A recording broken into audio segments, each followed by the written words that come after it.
Alright, my people, I greet you now.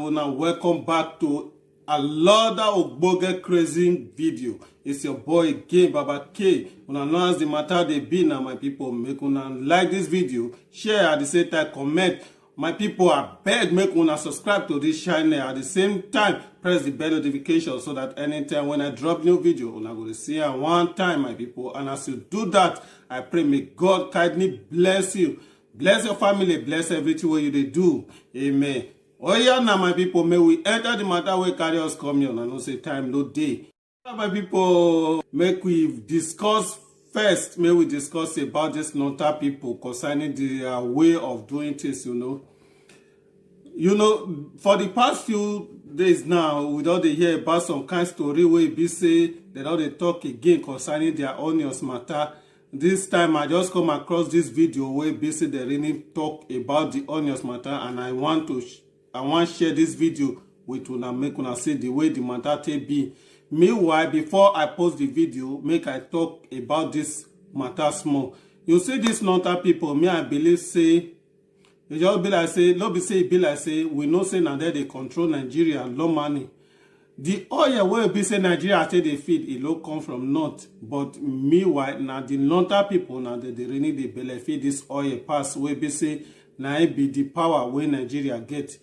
And at the same time, the only thing where they fit they tackle Nigeria, they always they talk about this onions matter. I go really advise the other part of Nigeria may they really go into farming, because I don't see anything where all those people really get where be say they will take the threaten other people. Now that they plan to stop to they carry onions, they go the southern part of Nigeria, or in the name of say they want make government meet their demand, what they demand for. And this the way be say that they do. Now the same strategies where they use the last time where be say government, they know how much they first pay those people. All those Nota people, they use all kind of strategies till they steal money from Nigeria.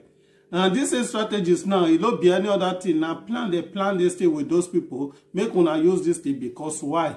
They be like egg for inside Nigeria, that they always they paint those people. That's why they say anything where they happen for there, we know they quit, they see any EFCC report and anything for there, as if them they don't commit any crime at all. Share you now they see. Now they try to say they won't suspend, they won't ban the way of maybe carry onions, they go south part just because of say government load the media demand. Now onions can't be the threat for Nigeria just because of say the northern and they produce onions. Alright, my people, make I drop the video, make una see the way the matter take play, make you as a person drop your comment and tell us your opinion concerning what you really reason concerning this issue where be say it dey ground for this onions matter. After full deliberation by the executives of the National Association of Onion and the failure of government to respond to our cry, we have hereby reached the following decision. 1. We are calling on the state and federal government to restore law and order in the state, and we are calling on the good people of the southern part of Nigeria to live with the Hausa community in peace, as we are only there for our lawful businesses. We also call on state government to collaborate with federal government to set up a committee to investigate the incident that leads to the loss of life and properties of the Onion Association members. Furthermore, if the government fails to adhere to what we are saying, we are shutting the supply of onion to the entire south by Monday, the 7th. May you drop your comment and your opinion. May you tell us what you really reason concerning this threat of onions matter. We be say they always the apple for this Nota side. Alright, my people, may we move at another matter we carry us come here low time. Alright, my people, make una check out this particular video where be say I also offer concerning this Nigeria footballer where they call Ojo Igalo. He carry mama go Dubai or France and just go flex the mama small, make her still enjoy the fruit of her labor.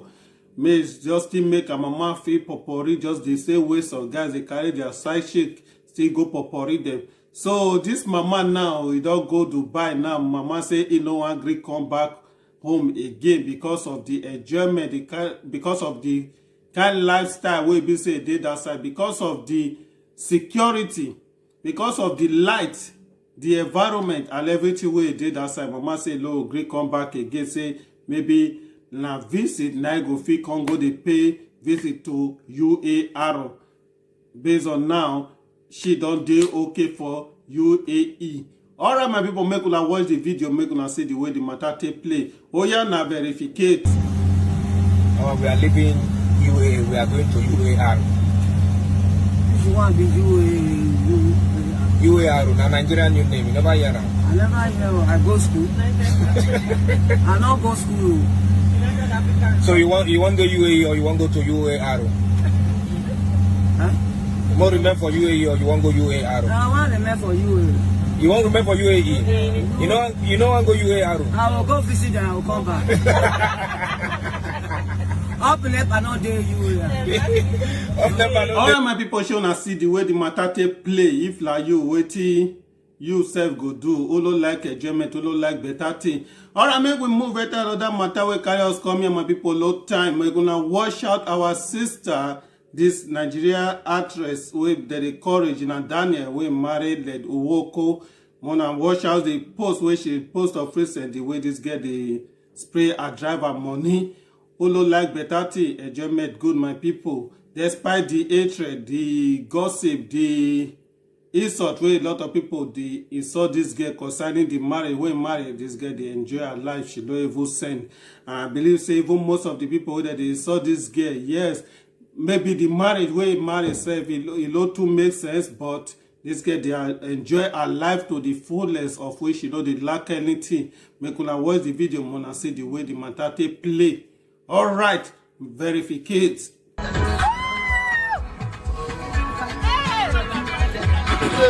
me spend my driver money.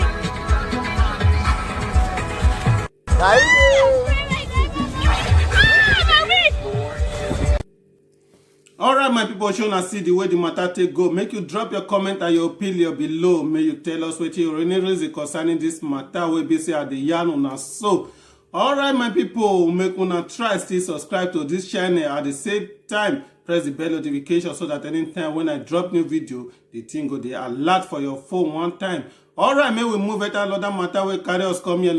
Alright my people, before I end this video, make una check out this post where be say this man wey say he be man of God post concerning this Twitter matter where be say he dey threat for Nigeria now, where be say Baba post something for Twitter where be say he no dey right to the rules and regulation of Twitter wey make Twitter delete this post comot for their handle. Now Baba come provoke say he banned Twitter comot for Nigeria and make anybody no use Twitter again. Right now make una see wetin this person wey say he na man of God dey talk concerning this issue. This man come out, he dey say as a Christian, if you use VPN to access your Twitter account after government ban on it, just know you have sinned against God. Wetin concern God concern Twitter?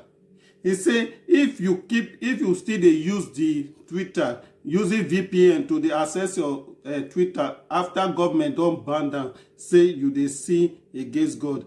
And he can't even still quote some kind verse for Bible, say Romans 13 verse 1 to 2, everyone must submit to government authority, for all authority come from God, and those in position of authority have been placed there by God. So anyone who rebels against authority is rebelling against what God has instituted, and they will be punished.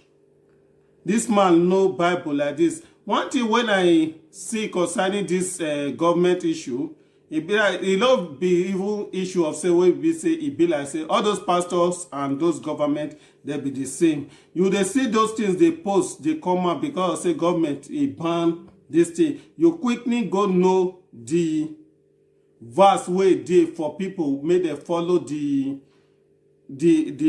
authority of the government. You quickly go know where the verse dey for Bible. But the killing and the looting wey dey happen for the country, you no quickly go inside the Bible, make you still bring those things come outside. Let the government know say all those same things wey dem dey do, say no right. But this one now wey be say na wetin wan affect the masses, you as a man of God, you enter Bible now, go dey quote wetin God say may we do, take support, may we take obey the government. This one a very big shameful thing to those people wey dey talk say they be man of God. I know say every one of them, they always dey find level for inside government house, so that no matter wetin they do, they go always get backup from the government. All right, my people, that's the end of the video. I beg make you like this video, share and comment. At the same time, my people, make una subscribe to this YouTube channel, so that una go dey help una boy till they move the video and the channel forward. All right, thank you very much for watching this video from the beginning to the end. See you in my next video. Bye.